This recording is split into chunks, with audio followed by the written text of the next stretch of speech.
എല്ലാവരും നമ്മളെ തള്ളിക്കളയും, എല്ലാവരും നമ്മളെ ഉപേക്ഷിക്കും.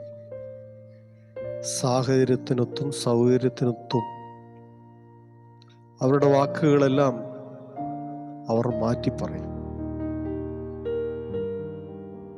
ഒരിക്കലും നിങ്ങളെ വിട്ടു പോകില്ല, നിങ്ങളുടെ സഭയെ വിട്ടു പോകില്ല, നിങ്ങളുടെ കൂട്ടായ്മ വിട്ടു പോകില്ല, നിങ്ങളുമായുള്ള സ്നേഹബന്ധത്തിൽ നിന്ന് ആർക്കും ഞങ്ങളെ വേർപിരിക്കുവാൻ കഴിയില്ല എന്നൊക്കെ പറഞ്ഞ അനേകരുണ്ട്. അവരുടെ ശബ്ദങ്ങളൊക്കെ ഇന്നും കാതുകളിൽ മുഴങ്ങുകയാണ്. പക്ഷേ അവർ വിശ്വസ്തരായിരുന്നില്ല എന്ന് നമുക്ക് മനസ്സിലാക്കുവാൻ കഴിയുന്നത് അവരെല്ലാവരും നമ്മളെ വിട്ട് പോയി. അവർ വിശ്വസ്തരായിരുന്നില്ല. എന്നാൽ ഞാനോ ലോകാവസാനത്തോളം എല്ലാ നാളും നിങ്ങളോട് കൂടെയുണ്ട് എന്നരുളിയ ആ ദൈവം മാത്രമേ ഇപ്പോൾ നമ്മളോട് കൂടെയുള്ളൂ. അതെന്നും എപ്പോഴും നമ്മളെ കരുതുവാൻ ആ കർത്താവ് മാത്രമേ ഉള്ളൂ. വാക്ക് പറഞ്ഞവരെല്ലാവരും മാറിപ്പോവും. അവരെ കുറ്റം പറഞ്ഞിട്ട് കാര്യമില്ല. അവരുടെയൊക്കെ നിലനിൽപ്പാണ് അവർ നോക്കുന്നത്. അങ്ങനെ വരുമ്പോൾ തീർച്ചയായും അവർ ചെയ്തതിൽ യാതൊരു തെറ്റും പറയുവാനില്ല. അവർ സന്തോഷത്തോടെ ആയിരിക്കട്ടെ, സമാധാനത്തോടെ ആയിരിക്കട്ടെ എന്ന് നമുക്ക് ആശിക്കുകയും അവരെ ഓർത്ത് പ്രാർത്ഥിക്കുകയും ചെയ്യാം. ദൈവത്തിൻ്റെ അതിപരിശുദ്ധമായ നാമം ഇന്ന് രാത്രിയിൽ ഒരിക്കൽ കൂടി വാഴ്ത്തപ്പെടുമാറാകട്ടെ. സങ്കീർത്തനം എന്ന ലൈവ് പ്രോഗ്രാം ഇന്നും നടത്തുവാൻ സർവശക്തൻ തന്ന കൃപയ്ക്കായി ദൈവത്തെ സ്തുതിക്കുന്നു, സ്തോത്രം ചെയ്യുന്നു. പതിവ് പോലെ ചില വേദവാക്യങ്ങളെ ദൈവത്തിൻ്റെ സന്നിധിയിൽ വായിച്ച് നമുക്ക് ധ്യാനിപ്പാൻ തീരട്ടെ. 5-ാം സങ്കീർത്തനം അതിൻ്റെ 8 മുതലുള്ളതായ വാക്യങ്ങൾ ഇങ്ങനെ വായിക്കുന്നു. യഹോവേ, എൻ്റെ ശത്രുക്കൾ നിമിത്തം നിന്റെ നീതിയാൽ എന്നെ നടത്തണമേ. എൻ്റെ മുമ്പിൽ നിന്റെ വഴിയെ നിരപ്പാക്കണമേ. അവരുടെ വായിലൊട്ടും നേരില്ല, അവരുടെ അന്തരംഗം നാശകൂപം തന്നെ. അവരുടെ തൊണ്ട തുറന്ന ശവക്കുഴിയാകുന്നു, നാവ് കൊണ്ടവർ മധുരവാക്ക് പറയുന്നു. ദൈവമേ, അവരെ കുറ്റം വിധിക്കണമേ. തങ്ങളുടെ ആലോചനകളാൽ തന്നെ അവർ വീഴട്ടെ. അവരുടെ അതിക്രമങ്ങളുടെ ബഹുത്വ നിമിത്തം അവരെ തള്ളിക്കളയണം.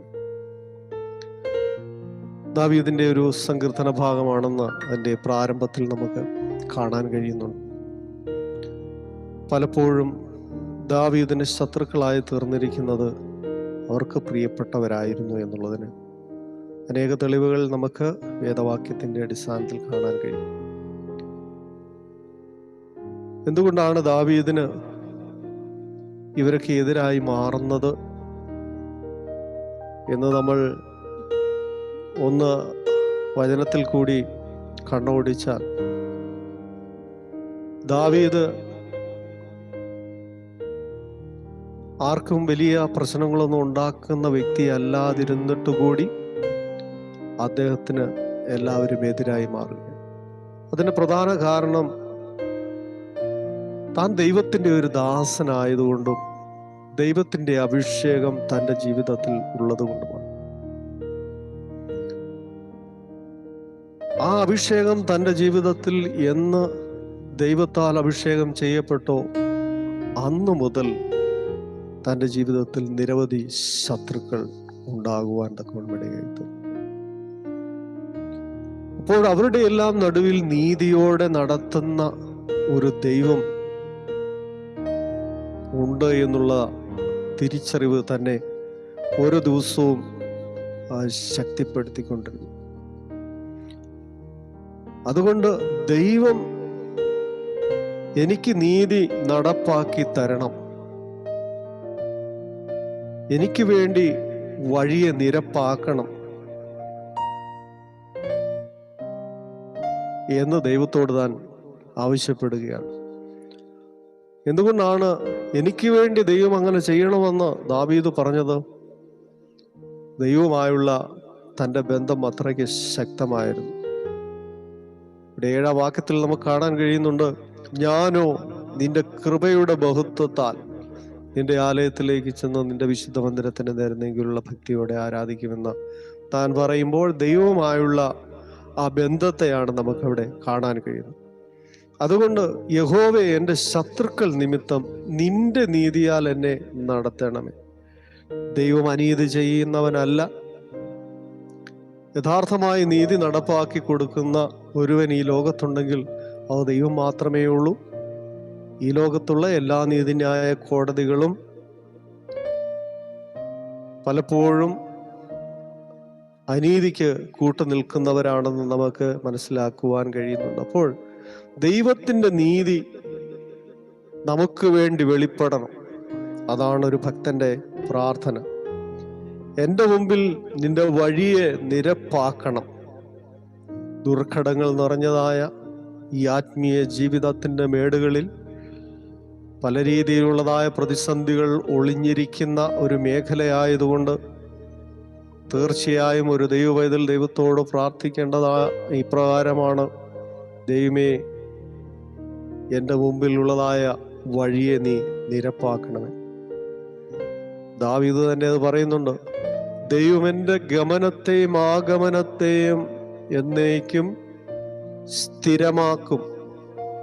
അപ്പൊ ഗമനാഗമനത്തെ സ്ഥിരമാക്കി വഴിയെല്ലാം നിരപ്പാക്കി ആത്മീയ ഭൗതിക ജീവിതം സന്തോഷത്തോടുകൂടി മുൻപോട്ട് കൊണ്ടുപോകുവാൻ കഴിയേണ്ടതിന് നീതി നടപ്പാക്കി തരുന്ന ദൈവത്തിന് മുൻപാകെ പ്രാർത്ഥന കഴിക്കുന്നത് വളരെ നല്ലതാണ്. ആ ദൈവത്തിന് മാത്രമേ നമ്മളെ വിടിവിപ്പാൻ കഴിയുകയുള്ളൂ. ശത്രു എന്നും നമുക്കെതിരാണ്. അവരുടെ വായിൽ ഒട്ടും നേരില്ല. അവരുടെ തൊണ്ട തുറന്ന ശവക്കുഴി, അവരുടെ അന്തരംഗം നാശകൂപം തന്നെ. അവരുടെ സ്വഭാവ സവിശേഷതകളാണ് ഇവിടെ എഴുതിയിരിക്കുന്നത്. അവരുടെ തൊണ്ട തുറന്ന ശവക്കുഴി, അവരുടെ അന്തരംഗം നാശകൂപം, അവരുടെ വായിലൊട്ടും നേരില്ല. നാവ് കൊണ്ടവർ മധുരവാക്ക് പറയുന്നു. പലപ്പോഴും അങ്ങനെയാണ്. അവരുടെ സംസാരമൊക്കെ കേട്ട് കഴിഞ്ഞാൽ അവർ വലിയ ഭക്തരാണെന്നും വലിയ സ്നേഹിതരാണെന്നും സുഹൃത്തുക്കളാണെന്നും ഒക്കെ നമുക്ക് തോന്നിപ്പോവും. പക്ഷേ അവരുടെ വലിയ അന്തരംഗം നാശകൂപമാണ്. അവരുടെ വായിലൊട്ടും നേരില്ല. അവരുടെ തൊണ്ട തുറന്ന ശവക്കുഴിയാണ്. ശത്രുക്കൾ പലപ്പോഴും ആ രീതിയിലാണ് ഒരു ദൈവപൈതലിന്റെ നേരെ ചേറിപ്പാഞ്ഞ് വരുന്നത്. അവരുടെ സംസാരം പലപ്പോഴും അവരെ മുറിപ്പെടുത്തുന്നതാണ്, അവരെ വേദനപ്പെടുത്തുന്നതാണ്. എങ്ങനെയും അവരുടെ നാശം കാണണം.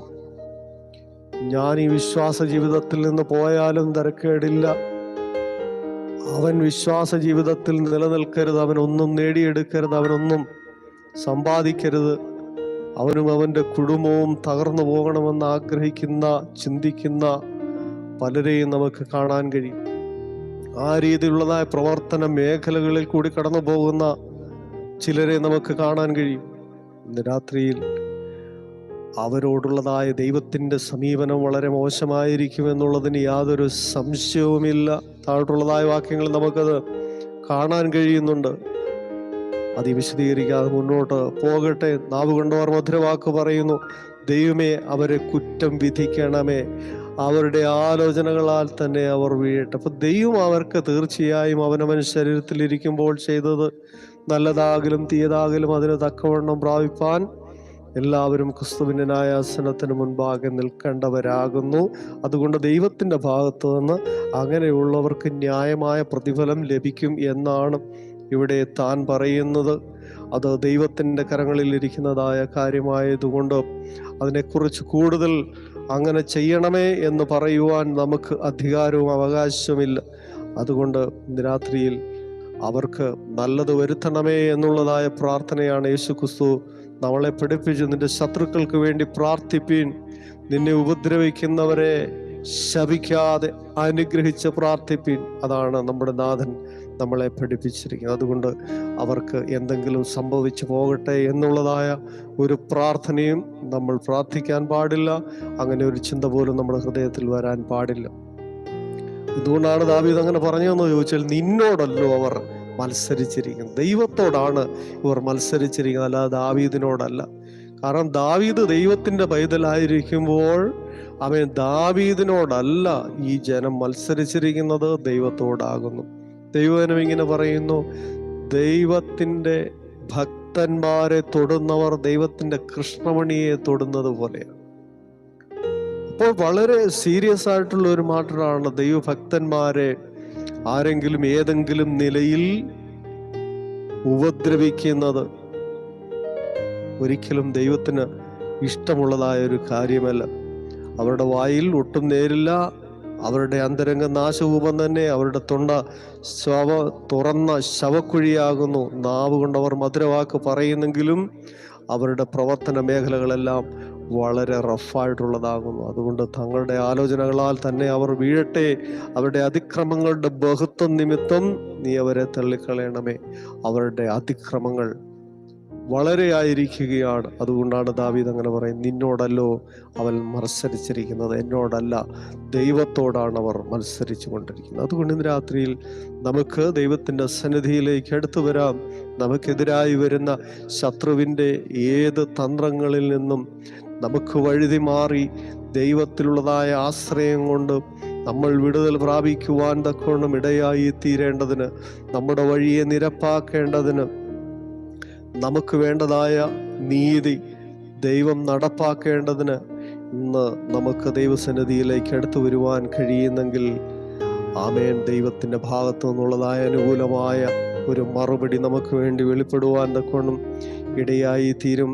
കാരണം നമ്മുടെ ദൈവം 4-ാം വാക്യത്തിൽ, നീ ദുഷ്ടതയിൽ പ്രസാദിക്കുന്ന ദൈവമല്ല, ദുഷ്ടൻ നിന്നോടുകൂടെ പാർക്കുകയുമില്ല, അഹങ്കാരികൾ നിന്റെ സന്നിധിയിൽ നിൽക്കുകയില്ല, നീതികേട് പ്രവർത്തിക്കുന്നവരെയൊക്കെയും നീ പകയ്ക്കുന്ന ദൈവമാണ്. അതുകൊണ്ട് അങ്ങനെയുള്ളവരോട് ഒരു കാരണവശാലും കോംപ്രമൈസിന് ദൈവം തയ്യാറല്ല.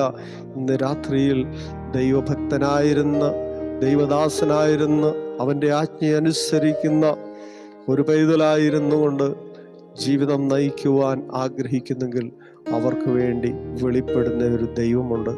ആ ദൈവത്തോട് അവർ പ്രാർത്ഥിക്കുവാനിടയായിത്തീരുന്നെങ്കിൽ തീർച്ചയായും ആമേൻ, സ്വർഗത്തിലെ ദൈവത്തിൻ്റെ ഭാഗത്ത് നിന്ന് അവർക്ക് അനുകൂലമായ മറുപടി വെളിപ്പെടുവാൻ തക്കവണ്ണം ഇടയായിത്തീരും. അതുകൊണ്ട് ആ നല്ല ദൈവത്തെ രാത്രിയിൽ നമുക്ക് സ്തുതിച്ച് പാടുവാൻ തക്കവണ്ണം സ്വർഗം തന്ന സാവകാശത്തിന് നമുക്ക് നന്ദി പറയാം. നമുക്ക് വേണ്ടി വഴി നിരപ്പാക്കുന്ന, നമുക്ക് വേണ്ടി നീതി നടപ്പാക്കുന്ന ആ ദൈവത്തെ നമുക്ക് നന്ദിയോടെ വീണ്ടും സ്തുതിക്കാം. ഒരു നിമിഷം കണ്ണുകളടയ്ക്കാം. പരിശുദ്ധ ദൈവമേ, സ്വർഗീയ പിതാവേ, കേട്ട വചനത്തിന് മുമ്പിൽ ഞങ്ങളെ താഴ്ത്തി സമർപ്പിക്കുകയാണ്. അവിടുന്ന് അനുഗ്രഹിക്കണം, സഹായിക്കണം. നീ ദുഷ്ടതയിൽ പ്രസാദിക്കുന്ന ദൈവമല്ലല്ലോ, ദുഷ്ടൻ നിന്നോടുകൂടെ പാർക്കുകയുമില്ല, അഹങ്കാരി നിന്റെ സന്നിധിയിൽ നിൽക്കുകയുമില്ല. ഇന്ന് രാത്രിയിൽ നീതികേട് പ്രവർത്തിക്കുന്നവരെയൊക്കെ നീ പകയ്ക്കുന്ന ദൈവമാകയാൽ, അവർക്ക് ആവശ്യമായ ന്യായവിധി നടപ്പിലാക്കി കൊടുക്കുന്ന ദൈവമാകയാൽ ആ ദൈവത്തിൻ്റെ സന്നിധിയിൽ ഞങ്ങൾ നേരുള്ളവരും നിഷ്കലങ്കരും നിർമ്മലരും നിർദോഷികളുമായി തീരേണ്ടതിന് ഞങ്ങളടുത്ത് വരികയാണ്. ഞങ്ങളോട് കരുണ കാണിക്കണം, ദയ തോന്നണം, മനസ്സലിയണം. യേശുവിൻ ധന്യമേറിയ നാമത്തിൽ തന്നെ ആമേൻ. ദൈവം നമ്മളെല്ലാവരും അനുഗ്രഹിക്കട്ടെ. എല്ലാ പ്രിയപ്പെട്ടവർക്കും ക്രിസ്തു യേശുവിൻ്റെ നാമത്തിൽ സ്നേഹവും വന്ദനവും അറിയിക്കുന്നു. Thank you. God bless you.